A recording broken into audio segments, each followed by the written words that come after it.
ce soir, plusieurs points à développer dans ce Plus d'actu. On commence avec quelqu'un qui ne cesse de faire parler de lui ces derniers temps. Il s'agit évidemment d'Eladji Diouf, qui a fait encore une belle sortie médiatique après ses récents propos dans lesquels il assurait être plus talentueux que Samuel Eto'o et Didier Drogba. Eh bien, l'ex-attaquant international sénégalais a finalement déclaré avoir du respect pour leur carrière.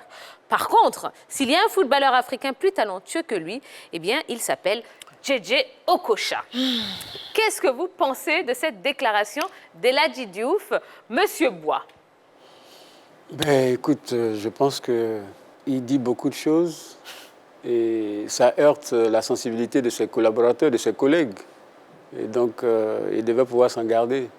C'est tous des footballeurs de renom. Voilà, chacun a son empreinte. Et je pense que, modestie mise à part, il devait pouvoir quand même faire des éloges à l'endroit de tous, pas de façon personnalisée. Bon, il a quand même dit que il a quand même du respect pour leur carrière. Donc, c'est de mieux en mieux. Voilà, il commence à avoir des propos plus mesurés. Parce qu'il a eu la réponse de Samuel Eto'o. Eto'o dit, Joe, moi, je ne suis pas ton camarade. Et Eto'o, c'est Eto'o. Il commence à avoir des propos un peu plus mesurés. Il a trouvé du répondant. Voilà. Mais quand même, c'est ce qu'il dit. Pourquoi il insiste dans cette polémique? Pourquoi il ne veut pas reconnaître leur supériorité? Ce sont deux joueurs qui, je dis, sur ce qu'ils ont fait dans l'ensemble de leur carrière, sont, je dis, légèrement au-dessus de lui quand même, Eto'o et Drogba. Maintenant, sur les joueurs qu'il cite, il parle de JJ Okocha. Oui, JJ Okocha est un très bon joueur, mais dans l'histoire du football africain, on a connu Salif Keita, le Malien, qui est un joueur magnifique. Rabat Madjer, l'Algérien, qui est un joueur magnifique. Et moi, le meilleur, à mon avis, c'est George Weah. George Mané Opong Weah, l'actuel président du Libéria, qui a été le seul ballon d'or en 1995, le grand ballon d'or mondial, si je peux le dire ainsi, qu'eux n'ont pas pu gagner. George Weah, oui, c'est George Weah était sorti d'un pays comme la Côte d'Ivoire, comme le Sénégal, comme le Cameroun, ou encore le Nigeria, l'Égypte ou l'Algérie, qu'il avait eu la possibilité de jouer plusieurs Coupes d'Afrique et une Coupe du Monde, il aurait été extraordinaire. C'est lui vraiment le meilleur joueur africain. Donc, qu'il arrête un peu ces affaires de JJ Okocha, machin. Il faut respecter les anciens. Et le vrai joueur, là, c'est George Weah. Et c'est l'ancien du plateau. Voilà, je le dis. Voilà, là, il y a la solidarité des anciens. George Weah. D'accord, on a bien compris. Alors, Samuel Eto'o, lorsqu'il avait répondu, il avait notamment fait part du nombre de trophées qu'il a reçus et du nombre de trophées qu'il aurait dû recevoir. Effectivement, Eladji Diouf, il précise que le talent n'a rien à voir avec le nombre de trophées. Alors ça, c'est la petite... C'est vraiment un combat de coq entre les deux, d'accord? Est-ce que vous êtes du même avis qu'Eladji Diouf? Le talent n'a rien à voir avec le nombre de trophées. Yellow? Bon, là, il fait preuve d'un peu de lucidité dans ses propos, parce que on peut être talentueux, mais être désavantagé par le poste qu'on occupe sur le terrain. On en a parlé récemment. Le milieu des terrains ne peut pas avoir forcément le même nombre de trophées qu'un attaquant ou à un autre poste. Donc là, au moins, il fait un peu preuve de lucidité. Mais actuellement, Drogba n'a même pas son temps pour répondre. Drogba est concentré sur l'élection de la FIFA. Tu parles de Drogba, c'est toi qui as un peu le temps, qui vient causer avec toi un peu. Sinon, Drogba n'a pas ton temps. Passe à autre chose, mon frère. Emmanuel Bois, Eto'o, Drogba, Eladji Diouf, qui est le meilleur des trois selon vous? J'ai choisi Drogba, systématiquement. C'est la fibre patriotique. D'accord. D'accord. Ici en plateau? Moi, j'avais déjà dit que Eto'o était peut-être légèrement au-dessus de Drogba, quand même si ça a été deux joueurs magnifiques. Mais Eto'o reste Eto'o quand même. Ah, moi, j'aime Dakar.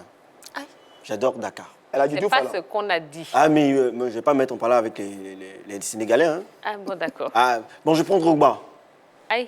Ah, il ne me connaît même pas. Eto'o aussi, je choisis. De toute façon, on ne me connaît pas. Donc, ton avis compte pas. Ah oui, ça ne me connaît pas. Et nous, on vous aime bien. Ah, mais bien sûr. Mais sur le talent et le palmarès, il y a bien une différence quand même. Le talent, c'est le potentiel brut, c'est la valeur intrinsèque. Ça, c'est le talent. Le palmarès, c'est ce que vous avez fait et gagné. Il n'a pas tout à fait tort. Mais le talent, quand il n'est pas travaillé, il ne donne pas de gros résultats. C'est-à-dire que si vous êtes talentueux et que vous jouez à Saint-Étienne, et que vous êtes un gros travailleur, vous vous imposez au Real de Madrid, On préfère le gros travailleur qui est au Real de Madrid. Donc qu'il arrête un peu de mettre en avant son talent, parce que c'était un bon manieur de ballon, mais qu'il n'oublie pas les résultats produits par Eto'o et Drogba sur l'ensemble de leur carrière. Et là, ils sont supérieurs à lui. D'accord. Allez, puisqu'il parle d'Okocha, et justement, Dorjones Kofi ne pouvait pas manquer l'occasion de venir nous faire un trait triomphal. Un petit, voilà, des petites stats sur Okocha. Monsieur l'invité, Okocha, Diouf, votre préféré? Ben, encore que je ne maîtrise pas les deux. Et donc, Okocha. Okocha. Selon les paroles de l'expert. C'est juste parce que oui, c'est vrai. Allez, on va regarder les statistiques de JJ Okocha. En club, 99 buts en 472 matchs avec le Nigeria, 14 buts en 73 matchs entre 1993 et 2006. Distinction individuelle de JJ. Vainqueur de la CAN en 1994, champion olympique en 1996 avec le Nigeria, vainqueur de la Coupe Intertoto en 2001 avec le Paris Saint-Germain en France, meilleur buteur de la CAN en 2004 avec 4 buts, élu meilleur joueur de la CAN en 2004. JJ, c'est ton embêté. Okocha, ça ressemble à la sauce Kokocha en hébreu. Ah oui, d'accord. Le Kokocha. D'accord. Kokocha est brillé d'été. Allez, conclusion concernant JJ Okocha. Exceptionnel manieur de ballon. C'était très doux des pieds, un talent mais vraiment à l'état brut, quoi, qui n'avait rien envié aux joueurs brésiliens. On le comparait par moments à Romario Farah de Souza, un autre formidable brésilien des années 90, et JJ Okocha, balle au pied. C'était vraiment difficile de faire mieux dans la planète du football. C'était un joueur magnifique, JJ Okocha. Et moi, c'est vrai que Okocha, il m'a vraiment marqué lors de son passage au Paris Saint-Germain. Absolument. Parce qu'il était vraiment au top de sa carrière. C'est bien ça. Voilà, et ça c'est mon avis, ça n'engage que moi. Allez, on continue ce plus d'actu. On part au Rwanda, tiens. Et justement, le Rwanda arrête son championnat lui aussi. Voilà, le Rwanda a mis un terme définitif à son championnat de football. Une décision prise dans le cadre des mesures de lutte contre la propagation du coronavirus.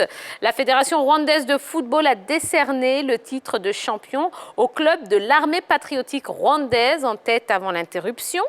Elle n'a cependant pas encore communiqué la liste du représentant en Coupe de la CAF, même si l'heureux élu pourrait ou devrait être le FC Rayon Sports qui a terminé en deuxième position de l'élite rwandaise qui compte 16 clubs. Alors, c'est vrai qu'on en a quand même beaucoup parlé, mais c'est toujours bien de reposer la question et de ramener ce genre d'informations à notre réalité. Est-ce que, finalement, la Fédération ivoirienne de football devrait, ou en tout cas la Ligue professionnelle en Côte d'Ivoire, devrait prendre la même décision et arrêter le championnat là où il s'est arrêté, c'est-à-dire à la 20e journée, et sacrer justement le Racing Club d'Abidjan. Je dis, la Ligue professionnelle a déjà donné sa position. Elle a dit qu'elle s'alignait sur la décision des autorités par rapport à la crise sanitaire. Mais sur la compétition en elle-même, sur les bruits qui courent en ce moment, il se trouve que la Ligue professionnelle veut reprendre la compétition et terminer le championnat, mais les présidents des clubs et les entraîneurs ne sont pas très enthousiastes à l'idée de reprendre la compétition. C'est un peu le conflit qu'il y a en ce moment, si je peux me permettre de le dire. C'est que la Ligue, la Fédération veut reprendre la compétition, mais certains acteurs ne sont pas trop chauds. C'est le débat qui est en cours en ce moment au niveau de la Fédération ivoirienne de football. Monsieur Emmanuel Bois, qu'est-ce que vous en pensez Je pense que nous sommes dans qu'on devrait arrêter le championnat? Nous sommes dans une période assez sensible. Et donc, en tant que responsable, il faut regarder les choses avec beaucoup de réalité. Voilà. Est-ce que c'est faisable? Si oui, mais comment le faire? Je pense qu'il faut suivre les autorités. Voilà, la pandémie, chaque jour, prend du terrain.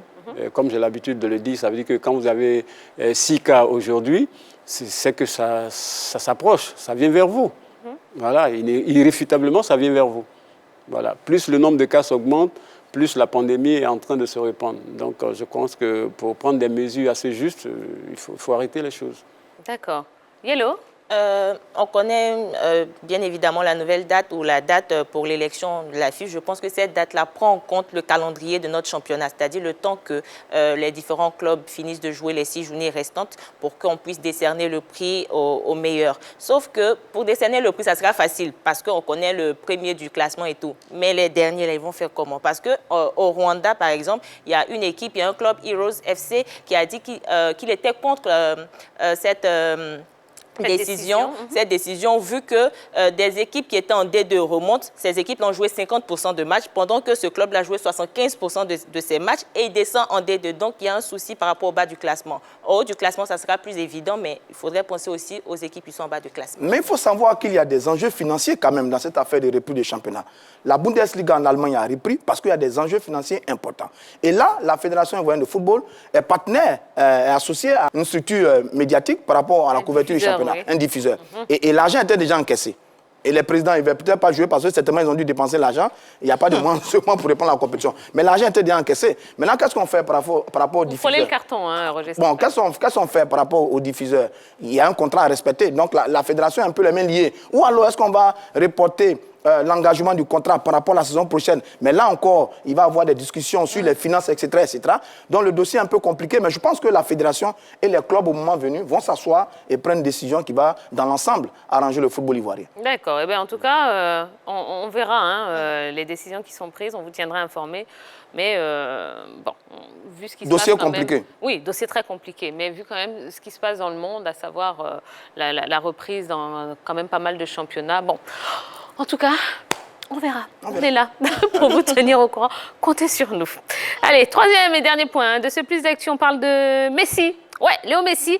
Alors, et qui a révélé quelque chose, j'ai envie de dire, de presque impensable. Il a fait savoir qu'il voulait partir du Barça en 2016 à cause des problèmes qu'il a rencontrés avec le fisc espagnol et des poursuites dont il a fait l'objet de la part des autorités locales.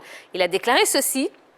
À cette époque, avec les soucis que j'ai rencontrés, je voulais partir. Je ne voulais pas spécialement quitter le Barça, mais plutôt quitter l'Espagne. Donc, il a révélé ça sur les ondes d'une radio catalane. Alors, c'est extraordinaire quand même. Hein. Mais est-ce que vous pensez qu'il aurait quand même pu le faire, quitter le Barça? Et est-ce que vous pensez que les raisons sont justifiées? Allez, qui se lance? Hello. Il voulait partir ou bien il voulait fuir? La question Pas une prison. Tu peux partir, mais tu ne peux pas fuir parce que tu n'avais pas l'autorisation de quitter ton territoire. Bon, est-ce que tu voulais fuir par rapport au fisc? Nous, on ne sait pas. Nous, on t'a aimé au Barça, il faut rester là-bas. Si tu as des problèmes, il ne faut pas les déplacer. Affronte tes problèmes, paye tes impôts, et puis c'est tout. Là, il pourrait partir avec des faux papiers. Comme Moi, j'ai rien dit. Hein. J'ai rien dit. Comme Ronaldinho. Oui, comme Ronaldinho. D'accord. Il a fait la joie des gens qui sont incarcérés quelque part là-bas. Messi, dans nos locaux, c'est pas mal. Hein. Le meilleur. Paraguay. Monsieur Messi, à l'époque, il a été condamné à 21 mois de prison avec sursis. Oui. Et puis une amende de 5 millions d'euros. Donc, il n'avait pas un problème avec le Barça. Il avait un problème avec le fisc espagnol. C'était bien clair. Mais nous, on reste sur notre fin. Parce qu'on a tous envie de dire, mais est-ce que Messi aurait pu quitter le Barça pour aller réaliser dans un autre club tout ce qu'il réalise avec le Football Club de Barcelone?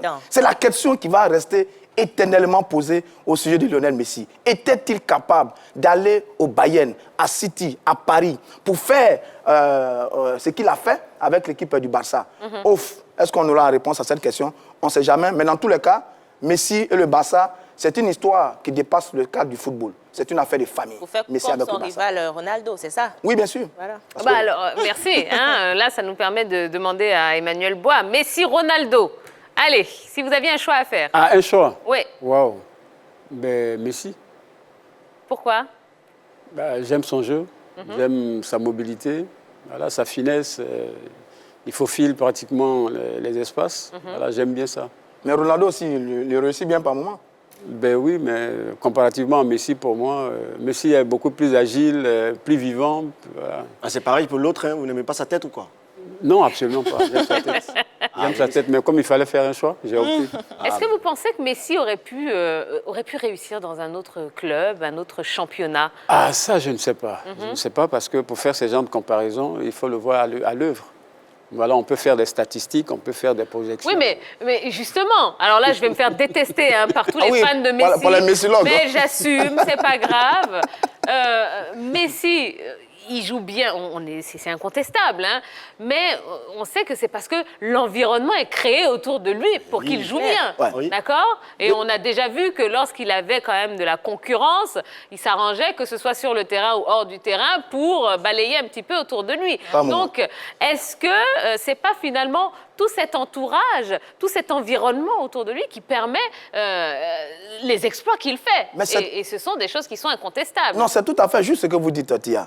Parce qu'au Barça, il y a l'environnement, il y a la philosophie du jeu, il y a les coéquipiers, il y a son statut, il a tout au Barça. Et d'ailleurs, au Barça, certains joueurs se sont tout le temps sacrifiés pour lui.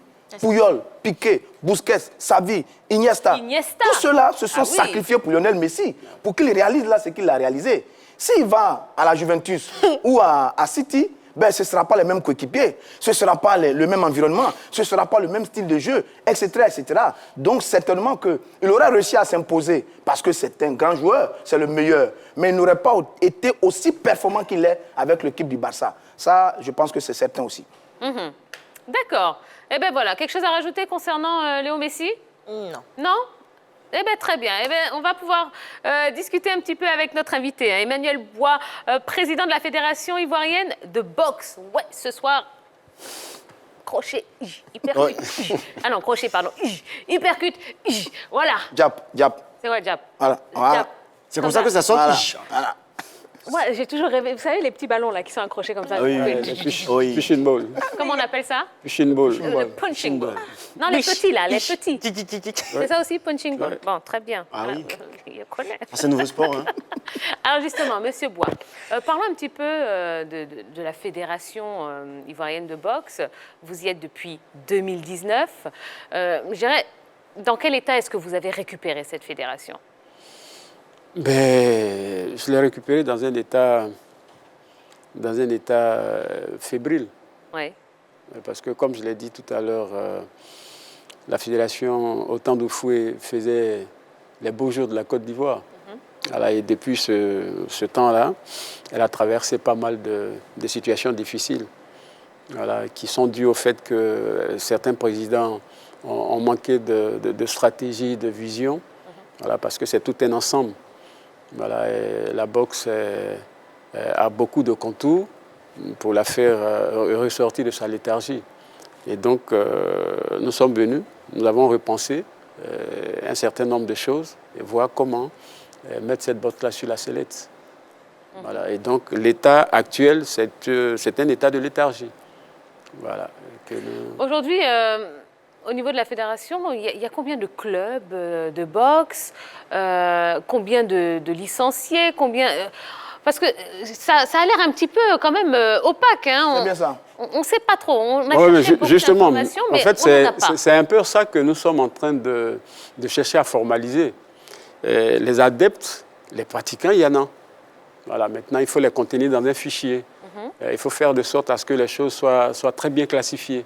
Voilà, donc, c'est ce que nous sommes en train de faire. Aujourd'hui, sur le fichier fédéral, les clubs que nous avons enregistrés, qui veulent prendre part à la compétition, parce que c'est saison par saison, voilà, c'est une année de saison. Et donc, nous avons 23 clubs au chapitre de la fédération.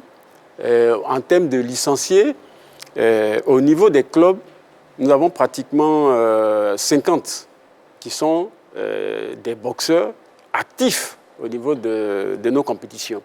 Mais à côté de ça, vous avez des pratiquants qui font du loisir, qui sont des licenciés, voilà, qui ne font pas de la compétition.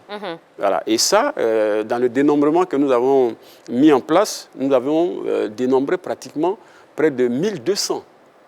Oui, dans les clubs sportifs, vous savez, il y a plein de clubs sportifs au niveau d'Abidjan. Voilà. En dehors des clubs qui sont des clubs spécifiques, qui font de la pratique et de la compétition. Mais à côté de cela, vous avez les grandes salles de sport, de fitness, de marché, qui ont des pratiquants. Voilà. Et donc, nous avons dénombré... Alors, vous nous dites que aujourd'hui vous dénombrez 23 clubs dans toute la Côte d'Ivoire. Ouais. Pourtant, lors de votre élection, donc l'année dernière, en 2019, vous avez été élu à 11 contre 4. Ouais, ça fait 15 clubs. Ouais. Où sont passés les autres? Alors, je vais vous expliquer. Dans une année sportive, quand on ouvre la saison, les clubs viennent s'affilier. Et donc, il peut y avoir une année où vous avez au moins 14 clubs ou 12 clubs qui viennent s'affilier pour dire non, nous, on veut prendre part à la saison sportive. Voilà. Et donc, cette variante-là est due à ça. Voilà. Il y a eu des années où vous avez eu sur le fichier 44 clubs. Mais qui, juste après, pour des questions électoralistes et autres, dès qu'un président est élu, bon, certains clubs viennent ou ne viennent pas. Donc, c'est un peu ça qui fait... Selon le président et selon leur bon vouloir, finalement. Voilà, selon leur bon vouloir, selon les athlètes qu'ils ont. Parce que, comme je l'ai dit, les compétitions sportives sont un ensemble. Voilà, il faut prendre part aux activités sportives, il faut prendre part à un certain nombre de choses pour remplir les conditions de la saison. D'accord. Là, vous faites beaucoup d'efforts, là, on voit, pour essayer de mettre un peu d'ordre dans tout ça. Mais est-ce que vous avez réussi à mettre de l'ordre dans les relations humaines? Parce que parmi vous, il y a beaucoup de problèmes. Chaque président fait face à un clan. C'était avec Gabala, Gustave Gabala, Rachin Nguessan, Yoboué, le président Gaussou, vous-même, Wabi Spider. Est-ce que vous êtes attelé dans un premier temps à assainir votre environnement, à affermir un peu les liens entre vous? Parce que là-bas, les conflits ne s'arrêtent pas. Les conflits entre les hommes ne s'arrêtent pas. Et c'est de la boxe, alors j'imagine que ça doit cogner dur. Hein. C'est ça. Ben, écoute, c'est le plus grand chantier que nous avons mis en place. Nous avons mis en place cet aspect des choses-là pour dire aux uns et aux autres que nous avons beaucoup de défis à relever. Ce que la nation ivoirienne attend de la boxe, c'est de la voir vraiment prendre son envol. Alors les querelles de personnes, voilà, nous avons demandé simplement à les faire taire. Voilà. Donc nous avons parlé avec les uns et les autres pour leur dire ce que nous demandons de vous, c'est de vous mettre à jour de façon statutaire et puis ensemble relever le défi qu'il y a à relever. C'est-à-dire que de hisser la boxe à son plus haut niveau. Voilà. Donc je pense que sur cet aspect-là, les choses sont en train de s'améliorer, de prendre forme. D'accord. Allez, merci. Allez, fin de la première période, de la grande team. On va se retrouver juste après la pub. Le temps de souffler un petit peu, le temps d'aller nous laver les mains avec de l'eau et du savon. Pourquoi pas mettre un petit peu de gel hydroalcoolique? On va se retrouver dans un instant. Il y aura Bizarroïd, il y aura le buzz, il y aura le débat justement sur la santé de la boxe ivoirienne. Toujours avec notre invité, Emmanuel Bois, président de la Fédération ivoirienne de boxe. Et puis, n'oubliez pas, vendredi soir, en exclusivité sur la 3, juste après la grande team, eh bien, il y aura l'interview exclusive de l'ancien international français Olivier Dacour, qui a répondu à toutes nos questions concernant sa carrière, concernant le racisme dans le football. Ce sera à suivre en exclusivité sur la 3. Allez, à tout de suite, ne bougez surtout pas.